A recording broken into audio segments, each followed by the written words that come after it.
Philadelphia is often remembered for its history. But beneath the landmarks and legacy narratives, the city has quietly produced a different kind of power, built not on symbolism, but on ownership. This is not a story about overnight success or viral fame. It's about individuals who learned how to navigate one of America's most complex urban economies and convert influence into lasting wealth. Some built businesses that anchor entire neighborhoods. Others operate inside industries where contracts, capital, and access determine who wins long before headlines appear. A few turned global recognition into long-term financial leverage rooted in the city itself. This is not a forensic ranking of bank accounts. It's a strategic look at how Black wealth and influence have taken shape in Philadelphia, and why certain figures consistently emerge at the center of that ecosystem. Number 10. Gregory Reeves, the Skyline Shaper. To understand the future of Black wealth in Philadelphia, you cannot look at who has the most cash in the bank right now. You have to look at who controls the land. And right now, few people are reshaping the physical geography of this city like Gregory Reeves. Reeves is the co-founder and co-owner of Mosaic Development Partners, a real estate firm that is doing something that was widely considered impossible in Philadelphia for decades, taking overlooked, undervalued neighborhoods and turning them into economic engines without displacing the soul of the community. Before he was a developer, Reeves was a corporate heavyweight, working as a senior executive in the pharmaceutical industry at Merck. He had the safety, the salary, and the suit. But he saw a gap in the market that most traditional developers were too scared to touch. He saw that Philadelphia's Black neighborhoods were sitting on billions of dollars of unrealized value. In 2008, right as the global economy was collapsing, Reeves teamed up with Leslie Smallwood Lewis to launch Mosaic. Most people would call that timing a disaster. Reeves called it an opportunity. Since then, Mosaic has executed over $150 million in completed projects, but that is just the warm-up. The real story is the pipeline. Reeves and his firm were selected to lead the massive $2.5 billion redevelopment of the Philadelphia Navy Yard. Let's put that number in perspective. $2.5 billion. This isn't just renovating a few row homes in West Philly. This is building a city within a city. We are talking about life science labs, residential towers, and retail districts on a waterfront that was once a closed military fortress. Reeves's wealth is tied up in what we call illiquid assets, brick, mortar, and steel. But his influence is liquid gold. By controlling the development rights to large swaths of the city, he has positioned himself as a gatekeeper of Philadelphia's future. What makes Reeves' fortune so unique is his methodology. He utilizes complex capital stacks, mixing private equity, tax credits, and government grants to make projects pencil out where others fail. He is a master of the finance of construction. While he may not flash Ferraris on Broad Street, Gregory Reeves possesses the kind of wealth that is written into the deed of the city itself. He proves that the most powerful position in Philadelphia isn't the mayor, it's the developer. Number 9. Meek Mill, the reformer and mogul. At number 9, we move from the quiet boardrooms of development to the loud, unapologetic energy of the streets. But do not make the mistake of thinking Robert Meek Williams, better known as Meek Mill, is just a rapper. In 2025, Meek Mill is a case study in how to convert cultural capital into political and financial equity. Born in North Philadelphia, Meek's early story is well documented: the battles, the dirt bikes, the incarceration. But his financial story is often overlooked. Meek's net worth is estimated in the range of $20 million to $30 million, but his access to capital is significantly higher due to the company he keeps. After his highly publicized legal battle with the probation system, Meek didn't just hire a lawyer. He built an alliance. He co-founded the Reform Alliance alongside billionaires Michael Rubin, the founder of Fanatics, and Jay-Z. This isn't a charity, it's a power structure. Sitting on a board with billionaires has given Meek an education that no MBA could provide. We see this in his investment strategy. Meek has moved heavily into the corporate world. He was a strategic investor in the throwback jersey company Mitchell & Ness, which was acquired by Fanatics in a deal valued at $250 million. Meek didn't just wear the jersey, he bought a piece of the company that makes them. He has also publicly discussed his real estate holdings, buying properties in Philadelphia and looking to expand his footprint. He famously tweeted about wanting to buy back his old neighborhood to rebuild it, a move that mirrors what moguls like Nipsey Hussle preached on the West Coast. But Meek's most valuable asset might be his influence arbitrage. He has the ear of the owners of the Philadelphia 76ers and the New England Patriots, Robert Kraft. In the world of high finance, deal flow is everything. Because Meek is in the room where the billionaires smoke cigars, he gets access to pre-IPO allocations and investment rounds that regular millionaires never see. He is still making music, yes. But the Meek Mill of today is looking at equity plays. He represents the New Philadelphia, a place where the kid who used to sell mixtapes out of his trunk is now texting billionaires about prison reform legislation and tech stocks. He is the bridge between the block and the boardroom. Number 8. The Bynum brothers, the hospitality kings. If you have ever had a soulful, high-end dinner in Philadelphia accompanied by live jazz, you have likely paid rent to the Bynum brothers. Robert and Benjamin Bynum are the undisputed kings of black hospitality in Philadelphia. For over 3 decades, these brothers have controlled the nightlife and dining scene on Broad Street, treating the city's entertainment district like their own personal monopoly board. Their story began with their father, who ran a club called the Cadillac Club, where legends like Nina Simone and Aretha Franklin performed. The brothers didn't just inherit a business, they inherited a standard. They launched Zanzibar Blue, the legendary jazz club that put Philly back on the map as a sophisticated cultural hub. But they didn't stop at one venue. They expanded into an empire that includes Warm Daddies, Relish, South, and Green Soul. This is not a small mom-and-pop operation. This is a multi-unit hospitality corporation that generates tens of millions in revenue. The wealth here comes from longevity. In the restaurant business, most places close in 2 years. The Bynums keep theirs open for 20. That requires operational genius, deep pockets, and the ability to weather economic storms. They also understand real estate. By anchoring their restaurants in developing neighborhoods, like they did with North Broad Street and Ogons Avenue, they often act as the catalyst for gentrification, raising the value of everything around them. The Bynum brothers represent lifestyle wealth. They control the rooms where business deals are made. If the politicians, the athletes, and the lawyers want a place to be seen, they go to a Bynum establishment. That social currency is priceless. They are also mentors, employing hundreds of black Philadelphians and teaching the next generation the brutal mathematics of the food and beverage industry. In a city famous for cheesesteaks, the Bynums proved that black culture could be sold as fine dining, white tablecloth luxury. Number 7. Ryan Howard, the venture capitalist. When most athletes retire, they buy a car dealership or maybe a struggling restaurant, and slowly watch their bank accounts drain. Ryan Howard, the legendary Phillies slugger, decided to buy the future instead. During his playing days, the big piece earned over $190 million in salary alone. He was the National League MVP, a World Series champion, and the fastest player to hit 100 and 200 home runs in MLB history. But Ryan Howard knew that baseball money, while massive, stops coming the day you retire. So he pivoted. He didn't just become an investor, he became a general partner. Howard joined 76 Capital, a venture capital firm based in the Philadelphia suburbs, Radnor, that focuses on sports tech, esports, and sports betting. This is a massive flex. Howard isn't just writing checks as a passive investor, hoping for a return. He is sitting on the investment committee. He is vetting startups. He is using his name and expertise to spot the next DraftKings or the next unicorn in sports analytics. 76 Capital has been an early investor in companies like Whistle Sports, Media, Nerd Street Gamers, Esports Infrastructure, and Victory, Sports Betting. By positioning himself in the world of venture capital, VC, Howard has moved from labor, being the player, to capital, owning the league.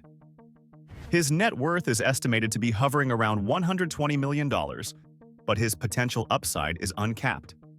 In the VC world, one successful exit, when a company he invested in gets sold, can generate tens of millions in profit overnight. Howard has also dipped his toes into real estate. He famously built a massive fortress-like mansion in Florida, which he later sold for $16.5 million, and maintains a significant footprint in the Philadelphia area. Ryan Howard represents the Athlete 2.0. He realized that his batting average was temporary, but equity is forever. He is arguably the smartest athlete businessman Philadelphia has seen in the last 20 years. Ryan Howard figured out that the only way to keep wealth is to understand where the market is going, not where it's been. If you want to learn the same investment strategies that athletes like him use to transition from salary to equity, I've tagged a list of essential books on venture capital and wealth building right here on the screen. Click the View Products button to start building your own library. Number 6. Willie F. Johnson, the defense titan. Now we leave the glitz of sports and entertainment and enter the quiet, secure rooms where classified documents are signed. This is where we find Willie F. Johnson. If you haven't heard his name, that is exactly how he likes it. Johnson is the founder and CEO of Zell Technologies, Zelltech. Based in the Philadelphia region, Zelltech isn't selling sneakers or albums. They are providing advanced technology, engineering, and intelligence solutions to the Department of Defense and the U.S. intelligence community. We are talking about contracts with the Air Force, the Army, and national security agencies. Johnson built this company from the ground up. A former Army officer himself, he understood the complex language of government contracting. The wealth generated in the defense sector is different from entertainment wealth. It is sticky. It is recession-proof. When the government signs a contract for intelligence systems, the check's clear. Zelltech has generated hundreds of millions in revenue over the years, employing scientists, engineers, and former military personnel. Johnson's personal wealth is difficult to pin down, precisely because private defense contractors don't publish their tax returns. But he is widely considered one of the wealthiest African-American business owners in the Mid-Atlantic region. He has served on numerous boards, including the Board of Trustees for Drexel University, further cementing his status as a pillar of the Philadelphia establishment. Willie Johnson represents industrial wealth. He built a fortune by solving the hardest problems for the most powerful client on earth, the United States government. In a city of loud money, Willie Johnson is the quiet storm. He proves that you don't need fame to be a titan. You just need clearance. Number 5. Julius Dr. J. Erving, the brand and the boardroom. There are legends, and then there is the doctor. Julius Erving is more than just a former 76er. He is the man who made basketball cool, the man who brought the dunk to the mainstream. But Dr. J didn't just hang up his jersey and disappear. He spent the last 40 years building a diversified business portfolio that has kept him extremely wealthy. Erving's net worth is estimated at $50 million, but his business influence in Philadelphia outweighs the raw number. For years, he was the owner of a Coca-Cola bottling plant in Philadelphia. Think about that. He owned the manufacturing and distribution rights for one of the most consumed products in the world, right in his home market. That is, old-school wealth building, owning the supply chain. He also invested in media, owning a stake in a New York television station, and served on the board of directors for huge corporations like Converse, Darden Restaurants, and Saks Incorporated. Dr. J understood early on that his face was a brand. In 2011, he sold the rights to the Dr. J name and intellectual property to Authentic Brands Group, ABG, the same company that manages the estates of Elvis Presley and Muhammad Ali. While the terms were private, ABG deals are known to be lucrative, providing upfront cash and long-term royalty management. In Philadelphia, Erving is still royalty. He is a partner in golf clubs, a continuous investor in local ventures, and a global ambassador for the game. He lives a life of refined luxury, the kind that comes from 50 years of being an icon. He didn't just play the game, he bought the team, sold the soda, and sat on the board. Dr. J is the original blueprint for Michael Jordan and LeBron James. Number 4. Osagie Imasogie, the intellectual capitalist. At number 4, we meet the man who might be the most intelligent investor on this entire list. Osagie Imasogie. If you are looking for smart money, you look for Osagie. Imasogie is the co-founder of PIPV Capital, formerly Phoenix IP Ventures. He is not a real estate developer, and he isn't an entertainer. He is an investment banker, an attorney, and a biotech visionary. His business model is brilliant. He identifies intellectual property, IP, usually drug patents or medical technologies, that big pharmaceutical companies are ignoring or underutilizing. He buys them, builds companies around them, increases their value, and sells them for massive profits. He is the alchemist of assets.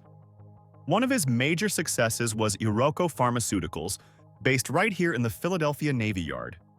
He built the company up and managed its portfolio of pain management drugs. He also co-founded Seption Therapeutics, which was acquired for over $250 million. Imasogie's wealth is substantial, likely in the 100 million plus range, derived from equity stakes in multiple biotech exits. But his power in Philadelphia goes beyond his bank account. In 2021, Osagie Imasogie was elected as the chair of the Board of Trustees for the Philadelphia Museum of Art. This is one of the most prestigious cultural positions in the United States. He was the first black man to hold this role in the museum's history. This role places him at the center of Philadelphia's elite philanthropy circle. He is the man who guides the cultural ship of the city. He lives in a stunning estate on the Main Line, collects world-class African art, and moves in circles where the decisions affect the global pharmaceutical industry. Osagie Imasogie proves that in the 21st century, the greatest resource isn't oil or land, it's ideas. And he knows how to sell them better than anyone. Number 3. The Lomax family, the legacy dynasty. Now we arrive at dynasty territory. In Philadelphia, the name Lomax is synonymous with black excellence, healthcare, and media. The wealth began with the patriarch, the late Dr. Walter P. Lomax Jr. He was a physician who opened a small clinic in South Philly in 1958. But Dr. Lomax was more than a doctor. He was a brilliant businessman. He realized that the prison system needed private healthcare providers. He founded Correctional Healthcare Solutions, CHS, and grew it into a giant that provided medical services to prisons across 70 locations in 16 states. In the 2000s, he sold that company.